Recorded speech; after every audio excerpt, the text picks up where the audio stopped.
what I'm on about. That's what I'm on about. How we doing, guys? Welcome to DT's Daily. Now, on today's show, we're going to take a look back at last night's games. One match in the Premier League and two matches in the Champions League. Last piece of news involves Arsenal, because the war of words between Arteta and Mourinho has already started before this weekend's North London derby. I represent my fucking self. How we doing, guys? Welcome to DT's Daily. That's right.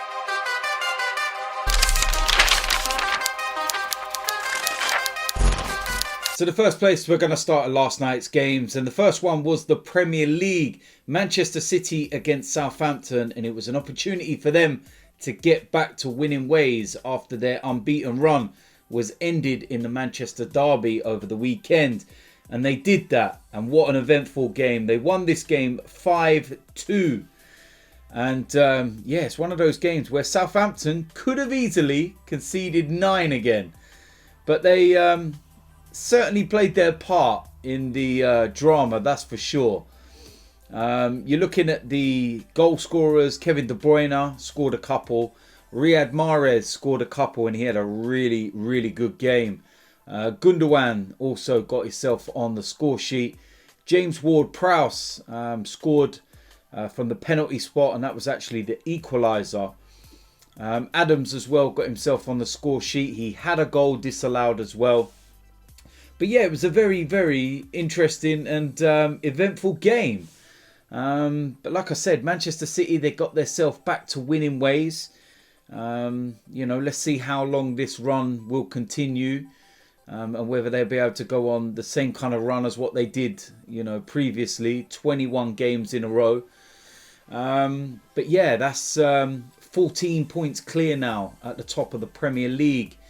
And I think I'm right in saying that they only need 17 more points now to be confirmed champions. So they're nearly there. And I don't think that that's going to change, albeit an unbelievable collapse of epic proportions. But I honestly can't see it.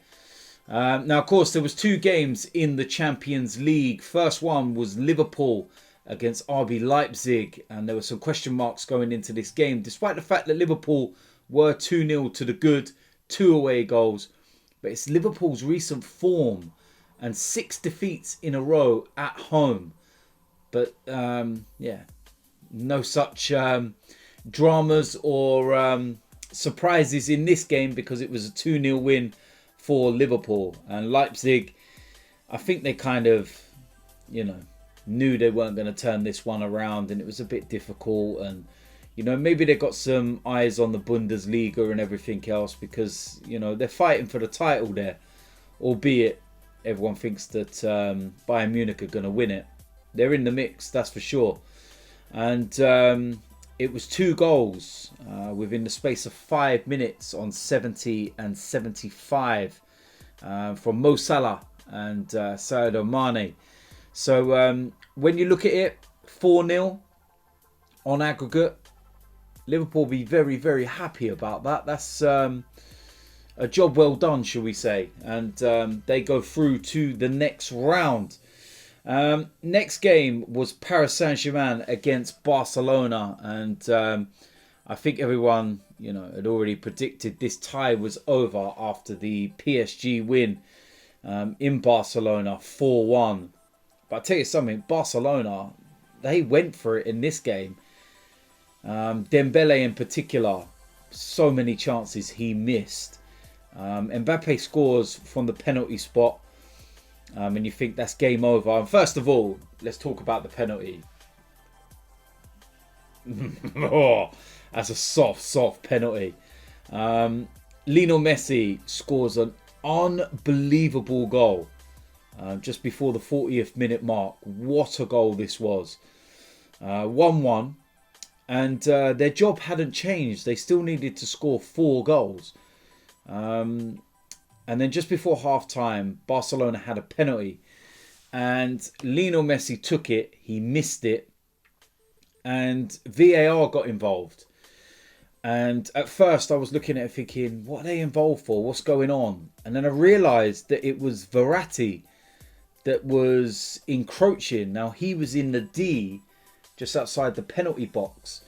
Now, that is encroachment. If you go in there, it's encroachment.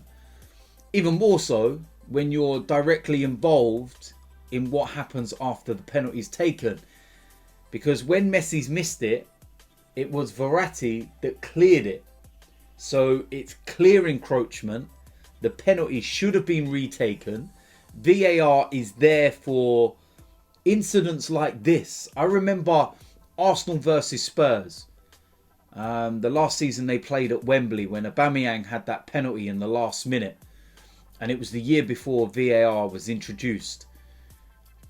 And there was clear encroachment by Eric Dyer, who was then able to clear the rebound because he was in a position he wouldn't have been in or be able to be in if he hadn't encroached in the first place.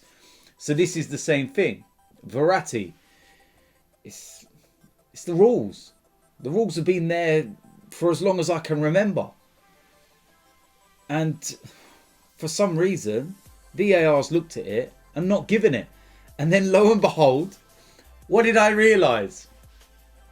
The officials were from England. No. Anthony Taylor was the referee. It was English officials. Can all of you see now why I moan about them? How incompetent they are. Even when they've got VAR there at their disposal and they're able to review things and see simple, basic laws, they don't implement it. They get it wrong. You wonder why we moan. It's not the technology, it's the people using it. It's that simple. But that's how the game finished. Barcelona are out, and within the space of a couple of days, that's now Ronaldo and Messi out of the Champions League. Is this the end of an era? I think it may well be. Next piece of news involves Arsenal and a few war of words, should we say, from Jose Mourinho towards Mikel Arteta. Before the North London derby this weekend. And Jose Mourinho has rubbished rival manager Mikel Arteta's claim that Spurs have been handed an unfair advantage when they take on Arsenal in the North London derby. The two teams go head-to-head at the Emirates on Sunday. But before that, they both play in the Europa League on Thursday night, with Spurs drawn against Dinamo Zagreb and Arsenal taking on Olympiacos. Tottenham had been drawn away for the first leg, but UEFA rules dictate that two clubs from the same city cannot play on the same day, even with no supporters currently allowed. Due to the FA Cup victory, Arsenal were given priority for the fixture to be unchanged, with a home match in the second leg generally more favourable, and so Spurs dates were swapped around. Instead of travelling to Croatia on Thursday, Spurs will now play at home, but the Gunners face a near 3,000 mile round trip to Athens just 3 days before the North London derby. Arteta was clear that he felt Spurs have been given an advantage by the decision, saying last week, "We can raise our voices and we should do that because we want to have two teams playing in equal conditions." But Mourinho has rejected Arteta's claim, saying that Tottenham have been given an advantage, and pointed to their previous meeting in December when the situation was reversed, but Spurs came out on top in a 2-0 win. And he was, of course, referencing to the fact that, we had a home tie before the North London derby, and Spurs had to play away from home against Lask, I believe it was.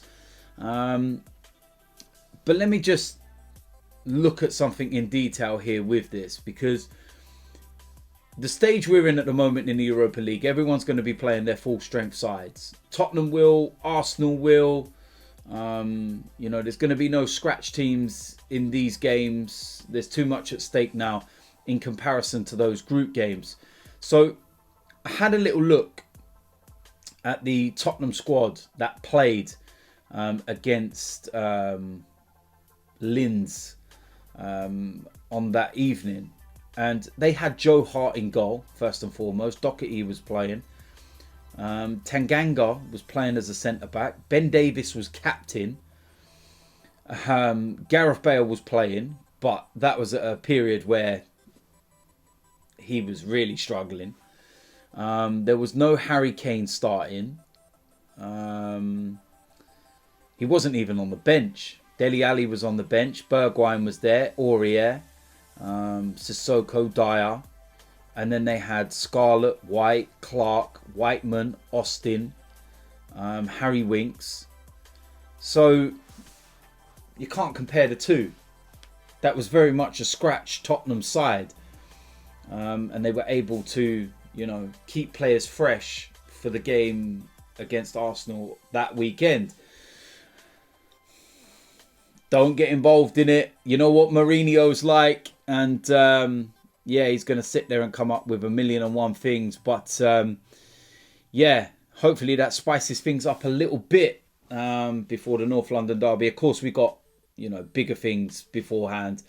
We've got these games tonight to deal with and everything else. And then we can actually worry about the North London derby and my previews and all that kind of stuff. But yeah, Jose Mourinho has hit back at Mikel Arteta for his claims that Tottenham have been handed an advantage.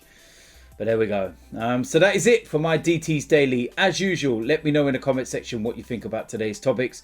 If you're new around here, hit the subscribe button, smash a like on this video, and I will see you lot soon. I'm out of here.